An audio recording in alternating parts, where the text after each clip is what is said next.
계신 분 앞뒤는 보시고 인사하겠습니다. 안녕하세요. 좋은 아침입니다. 복되고 좋은 또 월요일 아침 새 한 주를 하나님 앞에 예배로 시작하는 여러분들에게 하나님의 평강과 은혜가 넘칠 줄로 믿습니다. 하나님의 말씀 신약 성경 로마서 1장입니다. 신약 성경 239페이지 로마서 1장입니다. 오늘부터는 로마서를 매주 월요일마다 강의하도록 하겠습니다. 239페이지 로마서 1장 1절부터 4절까지 함께 보겠습니다. 우리 같이 함께 읽겠습니다. 로마서 1장 1절부터 4절입니다. 시작. 예수 그리스도의 종 바울은 사도로 부르심을 받아 하나님의 복음을 위하여 택정함을 입었으니 이 복음은 하나님이 선지자들을 통하여 그의 아들에 관하여 성경에 미리 약속하신 것이라. 그의 아들에 관하여 말하면 육신으로는 다윗의 혈통에서 나셨고 성결의 영으로는 죽은 자들 가운데서 부활하사 능력으로 하나님의 아들로 선포되셨으니 곧 우리 주 예수 그리스도시니라. 아멘. 오늘부터 매주 월요일마다 로마서 강의를 나누겠습니다. 깊이 있게 시간에 허락이 안 되기 때문에 깊이 있게 나누지는 못합니다만 간단하게 핵심을 중심으로 말씀을 나누겠습니다. 로마서를 준비하면서 이 말이 생각이 났습니다. 모든 길은 로마로 통한다. 그런 것처럼 모든 복음은 로마서로 통합니다. 그러니까 이 로마서가 얼마나 중요한 책인지 정말 많은 신학자들이 로마서에 대해서 묘사하기를 이게 복음의 정수다. 만약에 이제 다이아몬드 왕관으로 따지면 그 왕관의 중간에 있는 다이아몬드와 같은 말씀이 로마서다. 이런 표현을 할 만큼 로마서는 굉장히 중요한 말씀이고 또 우리 모두가 깊이 있게 묵상하고 공부해야 되는 말씀입니다. 그래서 오늘 이제 매주 월요일마다 로마서를 강의하겠습니다. 사도 바울이 쓴 서신서가 총 13권이죠. 신약 성경에 보면 총 27권의 신약 성경이 있는데 그 중에 절반 정도를 사도 바울이 썼습니다. 그 모든 서신서는 사도 바울이 직접 전도하고 또 직접 양육해서 세운 교회 혹은 제자들을 향한 서신, 편지였습니다. 그들의 믿음을 더 강화시키고 또 여러 가지 교회에 일어나는 분쟁이나 또 정리되지 않은 것들을 사도 바울이 직접 이렇게 편지를 써서 목회 서신으로 편지의 글을 통해서 그 교회를 목양하는 형태로 쓰여졌습니다. 그러나 이 로마서는 사도 바울이 유일하게 직접 전도하고 개척하지 않은 교회입니다. 다른 로마에 있는 그리스도인들에 의해서 개척되어진 교회이고요. 그럼에도 불구하고 이 로마서를 쓴 이유가 있어요. 모든 길은 로마로 통한다고 할 만큼 그 당시에 로마는 세상의 중심이었고 너무나 중요한 곳이었고 그곳에 있는 교회의 성도들이었기 때문에 이들을 향한 양육과 또 바른 신학적 토대는 결국 이 모든 길이 로마로 통하기 때문에 여기가 잘 세워지면 모든 교회들이 이방인 교회들이 잘 세워질 수 있었기 때문에 바울이 직접 전도하고 개척하지 않았음에도 불구하고 로마서를 쓴 것입니다. 이 로마서의 핵심 주제는 결국 복음이죠. 오늘 우리가 읽었던 이 1절에도 보면 바울이 하나님의 복음을 위하여 택정함을 입었다 이렇게 말합니다. 이 복음, 굿 뉴스. 근데 여기 표현이 하나님의 복음이라고 되어 있어요. 그 당시에 복음이라고 할 땐 이 복음이란 단어는 왕의 오심 혹은 왕의 태어남, 그 다음에 왕의 승리의 소식 이런 것들이 복음이라는 단어로 표현이 되었습니다. 그래서 복음 이렇게 했을 때 왕이 등극하셨어? 즉위하셨어? 혹은 왕이 될 아들이 태어나셨어? 혹은 우리나라가 전쟁에서 승리했어? 이렇게 할 때 이걸 복음이라고 했거든요. 그런 소식을 전할 때 복음이라고 표현했는데 사도 바울은 그 앞에 단순히 복음 이렇게 하지 않고 하나님의 복음 이렇게 표현했어요. 하나님의 복음은 뭐냐면 똑같아요. 하나님이 이 땅에 오셨다는 소식이죠. 그분이 바로 예수 그리스도고 하나님의 아들이 태어났다는 소식. 그분이 우리의 죄를 위해서 오셨다는 것이고 그분이 전쟁, 즉 죄와 사망으로 죽을 수밖에 없는 영적인 전쟁에서 승리하신 분이 예수 그리스도라는 것을 말하는 것입니다. 그래서 이 하나님의 복음이란 표현 안에는 그러한 의미들이 다 담겨져 있는 것입니다. 그래서 이방인이나 유대인이나 다 하나님을 모르는 사람들은 다 똑같이 죄인이고 그들에게는 구원이 필요하다. 그리고 이 구원은 예수 그리스도께서 십자가에서 이루셨으며 이것은 하나님께서 미리 창세 전부터 마련해 놓으신 선물인데 그 하나님의 복음인 선물이 하나님의 때와 방법으로 오셨고 그 하나님의 때와 방법으로 오신 그 예수 그리스도를 믿는 자마다 믿음으로 구원에 이르게 된다. 그리고 그 믿음이란 건 뭐냐면 단순히 예수님이 땅에 오셨다는 소식을 믿는 것뿐만 아니라 그분과 함께 내가 십자가에서 죽고 그분의 부활하심으로 내가 부활하는 연합을 이루는 삶, 그것을 통해서 이 땅에서 구원받을 뿐만 아니라 예수와 내가 연합한 사람들이 이 땅을 끝내고 영원한 하나님의 나라까지 연합한 채로 가게 된다라는 것이 이 복음의 핵심입니다. 그래서 로마서 6장 5절에 보면 이렇게 말하고 있어요. 만일 우리가 그의 죽으심과 같은 모양으로 연합한 자가 되었으면 또한 그의 부활과 같은 모양으로 연합한 자가 된다. 이제 믿음이라는 건 뭐냐면 예수와 함께 내가 죽고 예수와 함께 살고 연합된 삶을 살아가는 그러한 사람들이 바로 성도며 그러한 자들이 바로 믿음의 사람이다 라는 것을 로마에서 쫙 풀어내고 있습니다. 총 16장이거든요. 크게 세 부분으로 나눌 수 있습니다. 1장부터 8장까지 복음이 무엇인지에 대해서 쫙 나누고요. 그 다음에 9장부터 11장까지는 이스라엘에 대한 말씀이 있어요. 요즘 이제 이스라엘에 대한 이슈가 있죠.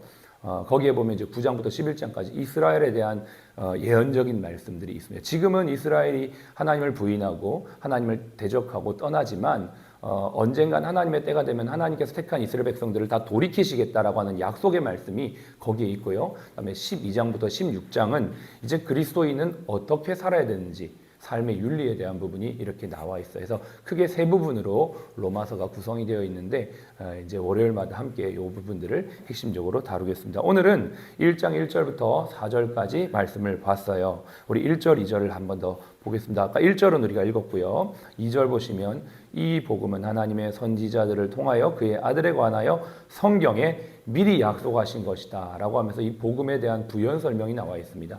이 복음은 누구냐면 예수 그리스도고 예수 그리스도는 미리 약속된 분, 미리 예언된 분, 즉 구약 성경에서부터 하나님께서 우리의 죄를 구원하기 위해 보내시겠다라고 미리 약속하신 분에 대한 이야기가 바로 복음이다. 그런데 바울이 자기를 뭐라고 말하냐면 1절에 보시면 예수 그리스도의 종 바울, 그 다음에 사도로 부르심을 받았다 이렇게 돼 있죠.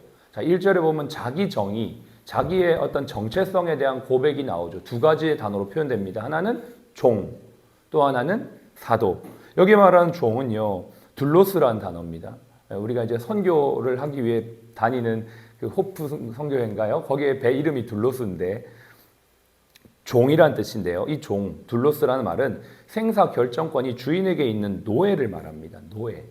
그래서 내가 어떻게 할 수 없는 거예요.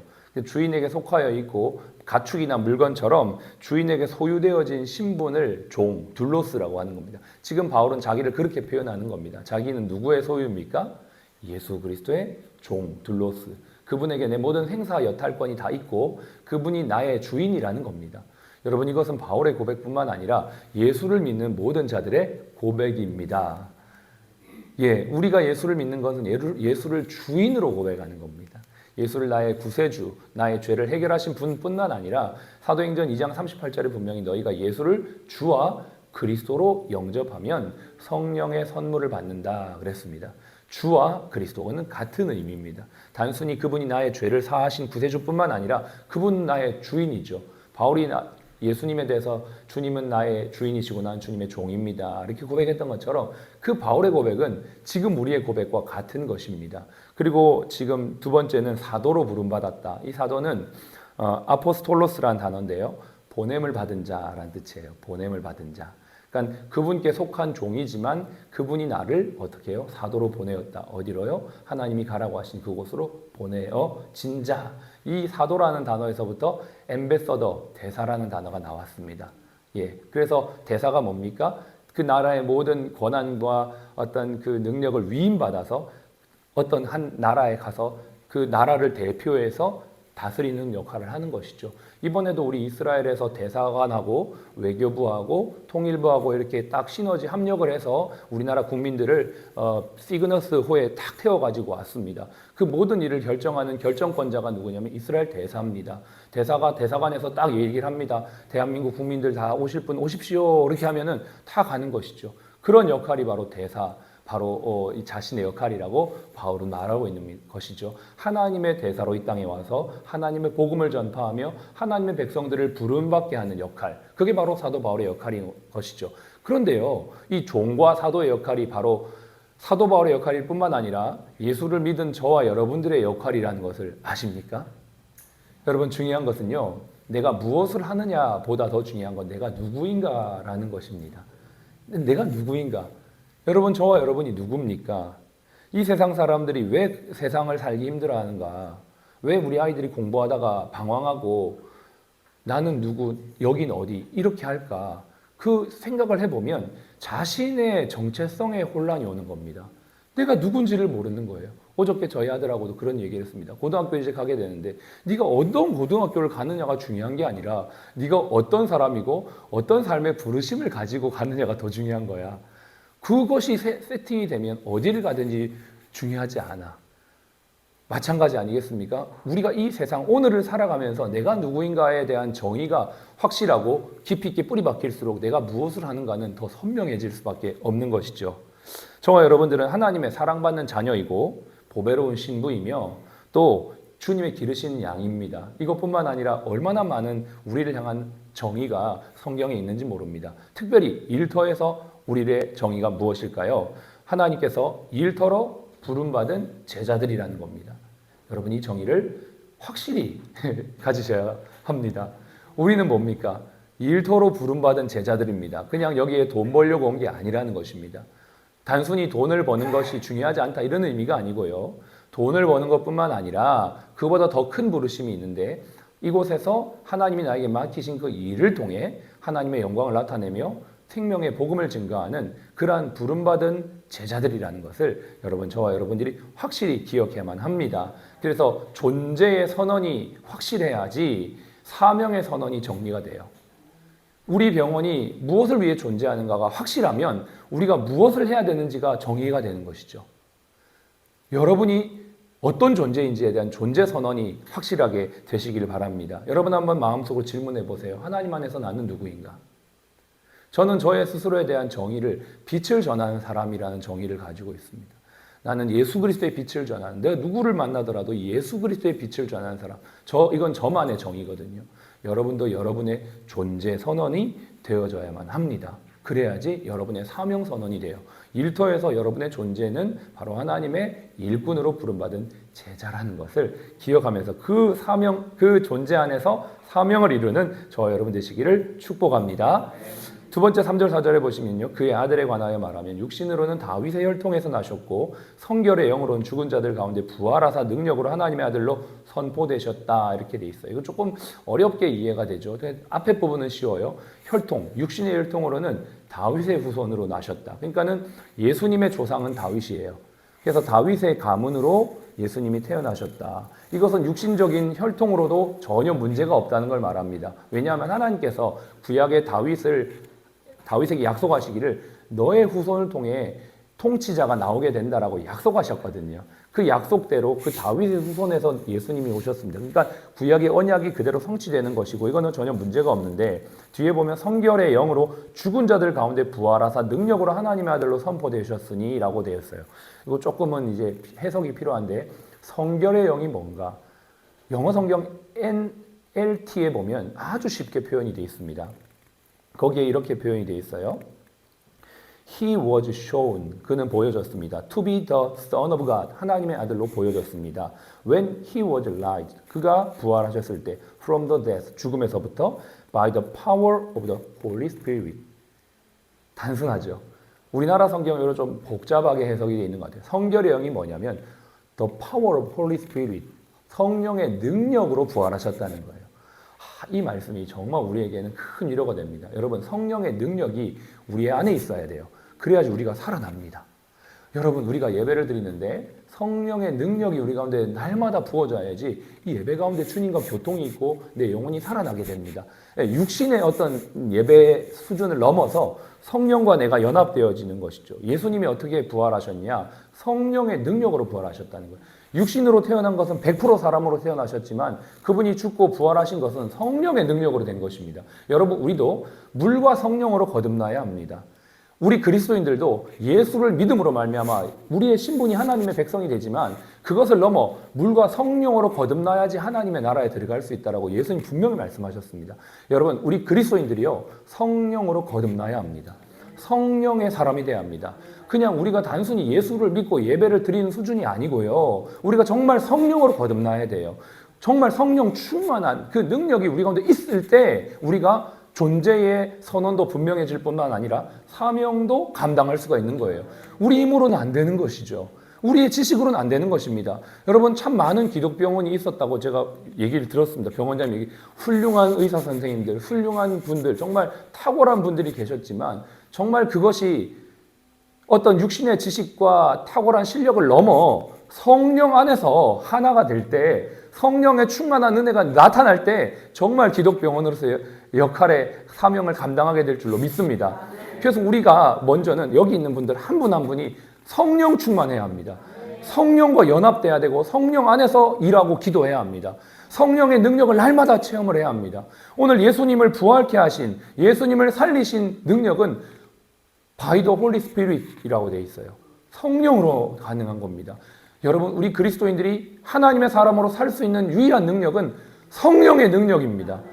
그래서 하나님 앞에 우리의 어떤 존재, 하나님, 나는 성령의 사람이 되어야겠습니다.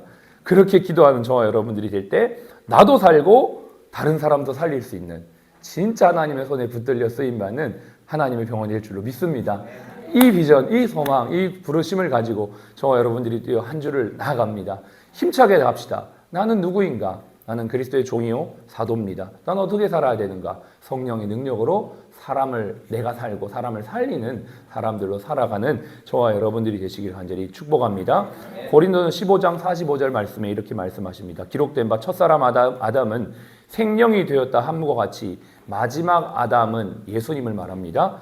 살려주는 영이 되었나니. 아멘. 예수님은 살려주는 영입니다. 우리를 살리고 다른 영혼을 살립니다. 성령 충만한 저와 여러분들의 한 주의 삶이 되시기를 축복합니다.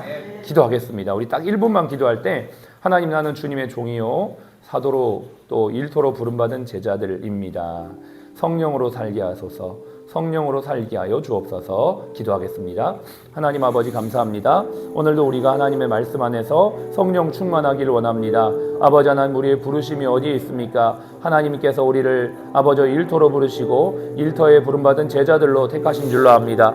이 일들을 잘 감당할 수 있도록 우리 모두에게 성령 충만하게 하여 주시옵소서. 오늘도 성령과 연합되게 하여 주시옵소서. 성령으로 살고 성령으로 살린 자가 되게 하여 주옵소서. 단순히 일터가 아버지 하나님 우리를 생계의 수단으로만 부른 게 아니라 하나님의 사명을 이루는 곳인 것을 기억하게 하시고, 이곳에 있는 모든 그리스도인들이 자신의 부르심과 존재에 대한 선언과 그 선언으로 인한 사명의 분명함이 선명하게 나타나는 이 하루가 되게 하여 주옵소서. 이 한 주가 되게 하여 주옵소서. 우리 모든 사랑 플러스 가족들 성령의 충만한 자들이 되게 하여 주시고, 이곳에 있는 모든 분들 성령 충만한 자들이 되게 하여 주시옵소서. 지금은 우리의 생명이요 부활이신 예수 그리스도의 은혜와 아버지 하나님의 극진하신 사랑하심과 성령님의 내주교통 충만 인도하심, 살리심이 오늘 우리의 부르심과 또 사명을 이루기 원하는 하나님의 백성들 머리 위에 지금부터 영원까지 함께 하시기를 예수님의 이름으로 축복하며 기도합니다. 아멘. 감사합니다, 하나님. 아멘. 우리 힘차게 구호하고 한 주 시작하겠습니다. 제가 나는 누구인가 이렇게 하면 여러분은 성령으로 살고 이렇게 하시면 됩니다. 성령으로 살고. 나는 누구인가 이러면 두 번째는 성령으로 살린다 하시면 됩니다. 성령으로 살고 성령으로 살리는 사람이죠. 구하겠습니다. 나는 누구인가? 성령으로 살고 나는 누구인가? 성령으로 살린다. 할렐루야. 아멘. 좋은 하루 되세요.